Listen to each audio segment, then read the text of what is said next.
எல்லாத்தையுமே கூப்பிட்டு கூப்பிட்டு ஒன்றுமே தெரியாதவனைங்களும் கூப்பிட்டு பேச வச்சு காசு கொடுத்தெல்லாம் நிறைய பேர் வந்து சில சேனல்கள் பெரிய பெரிய சேனலுக்கெல்லாம் காசை கொடுத்து பேச வச்சு அவன் தான் ஜோசிகாரம் போல இருக்குது, உண்மையான ஜோசிகாரம் போல நம்பி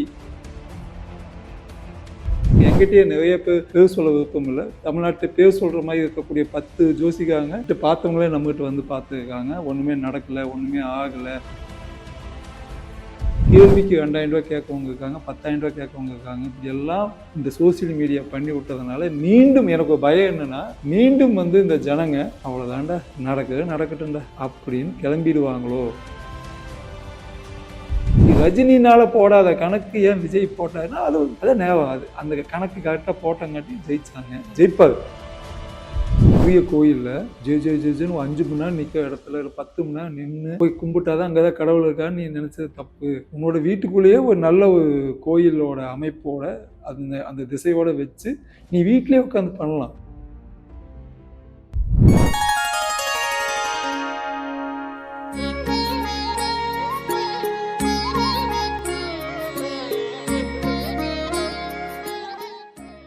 ஸ்ரீ வாராகி டிவி நேயர்கள் எல்லாத்துக்கும் வணக்கம். அந்த காலத்தை கம்பேர் பண்ணும்போது இந்த காலத்துல வந்து ஜோசியமும் ஜாதகமும் நிறைய பேர் நம்புறதில்லை. ஸோ அது நம்பலாமா நம்பக்கூடாதா, அதுல நம்மளுக்கு பலன் கிடைக்குமா அப்படின்னு பல கேள்விகள் பல பேத்துக்கு இருக்கும். ஸோ இந்த கேள்விகளுக்கெல்லாம் தெளிவா பதில் சொல்றதுக்கு தான் நம்ம கிட்ட வந்துட்டு அமாவாசை ஜோதிடர் திரு பொன்முடி சார் இருக்காரு. ஸோ சார் நம்ம ஃபர்ஸ்ட் வெல்கம் பண்ணிக்கலாம். வணக்கம் சார். வணக்கம்மா. ஸோ நிறைய பேத்துக்கு நிறைய கேள்விகள் இருக்கு சார். முக்கியமா வந்து இந்த காலத்துல இருக்க ஜோதிடமும் ஜாதகமும் எல்லாத்துக்கும் பலன் தருதா அப்படின்னு சொல்லி ஒரு நம்பிக்கைவோ இல்லை நம்பிக்கை இல்லாம பல பேர் இருக்காங்க. உண்மையே நம்பிக்கையா அது பண்ணலாமா இல்லை பார்க்கலாமான்னு நீங்களே சொல்லுங்க சார். 90% நல்ல கேள்வி கேட்டீங்க. நான் இன்னைக்கு நான் எப்பவுமே கேள்வி ரெடி பண்ண சொல்லுவேன். வித்தியாசமாக கேட்கணும், எந்த சேனலுக்கு போனாலும் அதை சொல்லுவேன். நல்ல கேள்வி கேளுங்க, மக்களுக்கு போய் சேரணும் அப்படின்னு. நீங்கள் நல்ல கேள்வி கேட்டீங்க, அதுக்கு முதல் வாழ்த்துக்கள். ஃபஸ்ட்டு வந்து என்னென்னா, ஒரு 99% பேர் நம்பிட்டு இருந்தாங்க.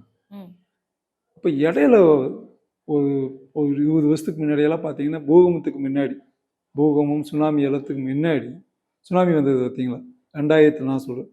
அப்போது கொஞ்சம் ரொம்ப கடவுளே இல்லாத லெவலுக்கு எல்லாம் பேசிகிட்டு இருந்தாங்க. ஒரு கேங்கு, அப்போ தான் இந்த கேங்கெல்லாம் வந்தது. கடவுளே இல்லாத கேங்ஸ் எல்லாம் கிளம்பி சிஎம்ஏ ஆயிட்டாங்க, நாட்டுக்கு சிஎம்ஏ ஆயிட்டாங்க. அப்போனா இப்போ எவ்வளோ கடவுள் நம்பிக்கை இல்லாதவங்க அங்கே கிளம்பியிருக்காங்கன்னு பார்த்துக்கணும். அப்படி இருக்கும்போது தான் இப்போ மீண்டும் தலை தூக்கி இருக்காது சோசியல் மீடியாவும் ஒரு காரணம்.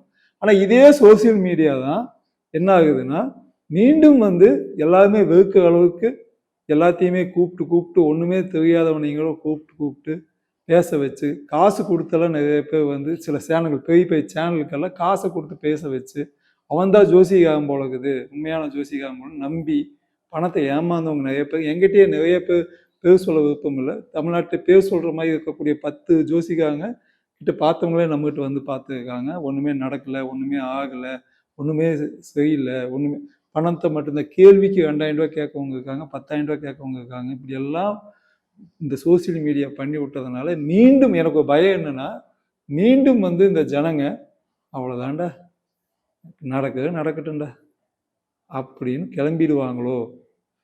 ஏன்னா ப்ளஸ்ஸும் இருக்குது, மைனஸும் இருக்குது. ப்ளஸ்ஸு வந்து கடவுள் இருக்குது, கருமா இருக்குது. அதே மாதிரி ஒருத்தன் ஜெயிக்கானா, ஜெயிச்சது நம்ம நிறைய பேர்த்த பார்த்துருக்கோம். எங்கிட்ட கிளைண்ட்டே நிறைய பேர் அந்த சந்தோஷத்தை பகிர்ந்து இது பண்ணுவாங்க. அப்படிப்பட்டவங்களும் இருக்காங்க. அந்த வேவ் லென்த் கண்டுபிடிக்க முடியுமா, அதாவது அவங்களோட வேவ் லென்த். இப்போ என்னோட ஸ்ட்ரென்த் என்னன்னு கண்டுபிடிச்சக்கப்ப வந்து நான் வந்து இன்னைக்கு நான் நிம்மதியாக இருக்கேன். இப்படி ஒவ்வொருத்தரும் கண்டுபிடிக்கணும். எந்த துறையில் அவங்க ஜெயிப்பாங்க.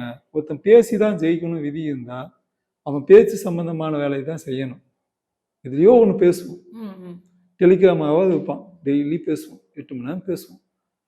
அவன் போய் நான் வந்து பெரிய கணக்கு பிள்ளையா அவன் மாற முடியாது. அது கண்டுபிடிக்கணும். கண்டுபிடிச்சி தனக்கு பிடிச்ச வேலையை விட தனக்கு எது வந்து செட் ஆகுதுன்னு கண்டுபிடிக்கணும். இவனுக்கு பிடிக்கும், எல்லாத்துக்குமே வந்து சிஎம் ஆகணும் பிடிக்குமா பிடிக்காது? கண்டிப்பாக பிடிக்கும் சார். ஆனால் ஒரு சிலவங்க தான் அது ஸ்ட்ராட்டஜி. ரஜினிகாந்தே அந்த பிளான் தோத்துட்டாரு, கமலஹாசன் அந்த பிளான் வந்து அவர் வந்தப்போ இந்த இது பார்த்தீங்கன்னா அப்படியே உடைப்பம் அப்படின்னு சொன்னவரே காணாமல் போயிட்டாரு. சிவாஜி காணாமல் போயிருக்காரு. ஆனால் எம்ஜிஆர் ஜெயிச்சிருக்காரு. அதே மாதிரி விஜய் ஜெயிப்பார். கன்ஃபார்மாக விஜய். அது அந்த ஸ்ட்ராட்டஜி கரெக்டாக இருக்குது. அவர் தலையெழுத்தும் கரெக்டாக இருக்குது. இதெல்லாம் ஒரு கணக்கு. ரஜினினால போடாத கணக்கு ஏன் விஜய் போட்டாருன்னா அது அதான் நேரம். அது அந்த கணக்கு கரெக்டாக போட்டங்காட்டி ஜெயிச்சாங்க. ஜெயிப்பார், கண்டிப்பாக ஜெயிப்பார். இப்போ 2026 பற்றி நான் பேசுகிறேன். அடுத்த இதில் கண்டிப்பாக ஜெயிப்பார். இந்த இதில் ஏமாந்தா முதல் சொன்ன மாதிரி தான் அவர் எதிர்கட்சி தலைவராக இருக்கு நிறைய வாய்ப்புகள் உண்டு. இந்த மக்கள் வந்து இதை பயன்படுத்திக்கல அப்படின்னா, ஆனால் இருக்க பொசிஷன் பார்த்தா நான் சில டைம்லலாம் பார்க்கும்போது செய்யுமே ஆயிடுவது போல இருக்குது. நம்மளையும் தாண்டி ஏதோ ஆயிடும் போல இருக்குது நான் நினைப்பேன். ஆனால் இவங்க விட மாட்டாங்க. கிரகம் விடாது. கிரகம் தப்பாக இருக்குது. 12ல் ஒரு குரு உட்காந்துக்கிட்டு இப்போ ராஜா வாக்க முடியாது கடகாசிக்காரங்களை. அதனால வந்து அந்த ஒரு தைரியத்துல தான் சொல்லிட்டு இருக்கேன். சார் நீங்க சொல்ற விஷயங்கள் வந்து நிறைய பேர் வந்துட்டு இந்த இன்ஃப்ளூயன்சர் ஆகிடுறாங்க சார். இதுதான் நம்பமா, இதுதான் நம்பிக்கையா அப்படிங்கிறது ஒருத்தவங்க திணிக்கிற விஷயங்களாலதான் ஒரு மைண்ட் செட்டே மாறுது. ஸோ இந்த இன்ஃப்ளூயன்சர் ஆகிதான் கடவுள் நம்பிக்கையும் இந்த ஜாதகம் ஜோதிடம் அப்படிங்கிற விஷயத்த கம்மியாவோ நம்பிக்கை இல்லாம பாக்குற மாதிரி இருக்கு. உண்மைதானே சார்? நான் உங்க பாயிண்ட் ஆஃப் வியூ விட என் பாயிண்ட் ஒத்து போகுதான்னு பாருங்க. கடவுள் இருக்கார். ஆனா எங்க இருக்கா, எப்படி இருக்கா யாருக்கும் தெரியல. பெரிய கோயில்ல ஜென்னு 5 மணி நேரம் நிற்கிற இடத்துல 10 மணி நேரம் நின்று போய் கும்பிட்டாதான் அங்கதான் கடவுள் இருக்கான்னு நீ நினைச்சது தப்பு. உன்னோட வீட்டுக்குள்ளேயே ஒரு நல்ல ஒரு கோயிலோட அமைப்போட அந்த திசையோட வச்சு நீ வீட்லயே உட்காந்து பண்ணலாம். அங்க போய் 8 மணி நேரம் வெயிட் பண்ணி காத்துட்டு இருக்கணும்னு அவசியம் இல்லை. சாதாரண ஒரு மலை கோயிலில் நின்று கும்பிடலாம். ஒரு சாதாரண இடம் இருக்கு. அது கண்டுபிடிக்கணும். எல்லா ராசிக்குமே எல்லாருமே எல்லா கோயிலுமே அப்படின்னா எல்லா ஒரே கோயில் வச்சுட்டு போயிடலாமே. ஏன் வந்து 27 நட்சத்திரம் வச்சான்? 27 இடத்துல கோயில் இருக்குது. அவன் வச்சிருக்கான். எல்லாமே ஒரே ஸ்டேட்டுக்குள்ள ஒரே கிராமத்துக்குள்ள வைக்கல. இந்த உலகத்தையே வரைஞ்சிருக்கான். இதை பேஸ் பண்ணி தான் சேர நாடு, சோழ நாடு, பாண்டிய நாடு, பல்லவ நாடு, இந்த 3 நாட்டுக்குள்ளேயும் கோயில் வச்சிருக்கான். அவ்வளவுதான். நீங்க சொல்ற விஷயங்கள் வந்து எப்படின்னா அந்த காலத்துல இருந்துச்சு. ஆனா மக்கள் வந்து அதை ரொம்ப பிலீவ் பண்ணி நம்பினாங்க அந்த காலத்துல சார். ஸோ இப்ப எங்களுக்கு ஒரு டவுட் என்னன்னா, அந்த காலத்துலயும் நேர்ல எந்த சாமியுமே வந்து யாருக்கும் காட்சி கொடுத்தது இல்லை. கொடுத்துருக்காங்க. இந்த கொடுத்துருக்காங்களா சார்? கொடுத்ததுனாலதான் 64 நம்ம நாயமார்கள் வந்தாங்க. இப்போ கடவுள் பார்த்தேன்னு சொன்னவங்க எல்லாம் இருக்காங்க. எந்த மாதிரி சார் காட்சியெல்லாம் கொடுத்தாங்க அந்த காலத்துல? கொடுத்துருக்காங்க. அது கன்ஃபார்ம். அப்போ அதுக்குன்னு நம்ம ஓலை சோடி இதெல்லாம் நிஜ காலத்தில் நடந்துருக்குது. அது வந்து காட்சி அழிச்சங்காட்டி தான் வள்ளலாவே ஒத்துக்கிட்டாரு. வள்ளலார் கோயில போய் பார்த்தீங்கன்னா அவர் கடவுள் பார்த்தேன்னு சொல்றாரு. சமகாலம்தான். வள்ளலார் மேல ஒரு கேஸ் இருக்குதுங்களா, ஒரு கொலை கேஸோ ஏதோ கேஸ் ஒன்று இருக்குது. வெள்ளைக்காரன் தான் அதைய அப்போ வெள்ளைக்காரன் தான் ஆட்சி ஆண்டுட்டு இருக்க. வெள்ளைக்காரன் தான் ஜட்ஜாக வைப்பாங்க. அப்போது வள்ளலார் கோர்ட்டுக்கு வரும்போது எல்லாமே எந்திரிச்சுன்னு ஜட்ஜும் எந்திரிச்சுன்னுட்டார். ஜட்ஜு சொன்ன ஸ்டேட்மெண்ட் எழுதிங்களா, இவர் அந்த தப்பு பண்ணியிருக்க மாட்டேன்னு விடுதலை கொடுத்துட்டார். இப்போ கொடுக்க சொல்லுங்களே பார்க்கலாம். வாய்ப்பே இல்லை சார். எவ்வளவு பிரச்சனைகள், எவ்வளவு பண பிரச்சனை, பணம் விளையாடுது கண்டிப்பா. அது. ஆனால் இப்போ கேஸு நியாயமா 9 பேர்த்துக்கு தண்டனை வந்து பார்த்தீங்களா? கடவுளுக்கு அந்த பொண்ணோட கண்ணீர் கொஞ்சம் நஞ்சம் இல்லை. இடையிலையும் கூட எல்லாரும் ஏமாத்திட்டாங்க போல தான் இடையில எல்லாம் பேட்டி கொடுத்தாங்க. ஆனால் பொறுமை வந்து அவங்களை காப்பாற்றி இப்போ தண்டனை, தூக்கு தண்டனை, தப்பு பண்ணவங்களுக்கு பெரிய தண்டனை. இது வந்து பெரிய இந்தியாவிலேயே பெரிய வரலாறு காணாத ஒரு செவ்வாய்க்கும் ஒரு சனிக்கும் ஒரு பெரிய போட்டி நடந்தது. செவ்வாய்ங்கிறது போலீஸ் எல்லாம் செவ்வாய், சனிங்கிறது வக்கீல். இதுக்கு பெரிய போட்டி எப்பவுமே நடந்துட்டு இருக்கும், செவ்வாயும் சனியும். அப்போது சனி ஜெயிச்சு நின்றுது. பயங்கரமான 9 பேர்த்து. இப்போ போலீஸ்காரன் தொடர்ந்து பயப்படுவாங்க. முன்ன நான் எப்படி சார் அடிக்குவேன், அடித்தா ஏதோ ஆகும், ஆனால் நீங்கள் எங்களுக்கு தூக்கு தண்டனையே போட்டுருவீங்க, நான் எதுக்கு சார் அடிக்கணும்னு சொல்லி விட்டுருவான். கண்டிப்பாக பயங்கரமான ஒரு இது நடந்துருக்குது. ஆனால் அதுக்காக நீ அப்பாவி மக்களையும் தண்டிக்க கூடாதுல்ல. உண்மையான ஒரு குற்றவாளியை தண்டிக்கணும்னு தான் சட்டம் சொல்லுது. அதே நீ என்னை கரெக்டாக பண்ணு அப்படின்னு தான் சொல்லியிருக்காங்க. அதனால இப்போ செவ்வாய்க்கு ஒரு பெரிய தண்டனை கிடைச்சிருக்குது. செவ்வாய்னா போலீஸ். Okay sir.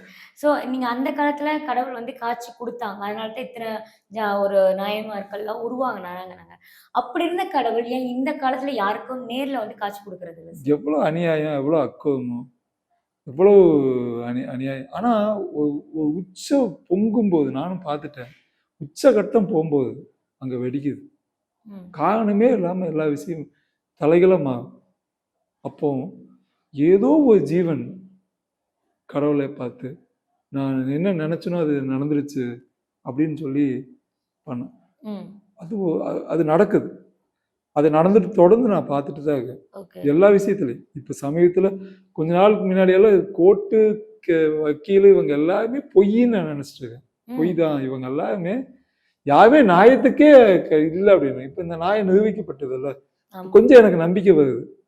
ஓகே. இவங்கெல்லாம் நியாயமா நடப்பாங்க. ம். ம். அது மாதிரி தான் எல்லா இதுலயும். அதனால கடவுள் வந்து காட்சி அளிப்பது. நீங்க என்ன யாருமே செய்ய முடியாத ஒரு விஷயத்தை, யாருனாலயும் முடியாத ஒரு விஷயத்தை ஒருத்தன் செஞ்சு முடிக்கிறானோ, இல்ல ஒருத்தனுக்கு வந்து கிடைக்குதோ, அது வந்து கடவுளாக்கப்படுது. அவ்வளோதான் ஒழிஞ்சு, இப்ப பெரிய நான் சமீபத்தில போய் ஒரு டாக்டர்ட்ட போய் நான் செக் பண்ண போனேன். எம்ஆர்ஐ ஸ்கேன் எடுக்க வேண்டிய சூழ்நிலை வந்தது. போம்போது அவரு சொன்னது என்னன்னா, "நீ நடந்தே வந்திருக்க முடியாது. எப்படி நடந்து வந்தீன்னு?" கேட்கிறாரு. ம். என்னோட எலும்புல ஒரு எலும்பு நல்லா உள்ள போய் லாக் ஆயிடுச்சு. இந்த கையெல்லாம் அப்படியே திரும்பி கழுத்தே வலி வர ஆரம்பிச்சிருச்சு. இந்த கை தூக்க முடியாம இதுக்கு மேல தூக்க முடியாது. அப்படியே இப்படி ஆயிடும். ஆக்சுவலா நான் இப்படிதான் உங்க இடத்துக்கே வந்திருக்கணும். அதனால கடவுள் ஏதோ ஒரு ரூபத்துல யாரோ ஒருத்தர் மூலியமா நம்மளுக்கு காட்டி கொடுத்துட்டே இருப்பான். அது நம்மளோட அந்த ஸ்டாமினாவும், நம்மளோட தன்னம்பிக்கையும் அதிகமா ம். ம். எப்பவுமே குடுக்கும். ரொம்ப நன்றி சார். நன்றிங்க.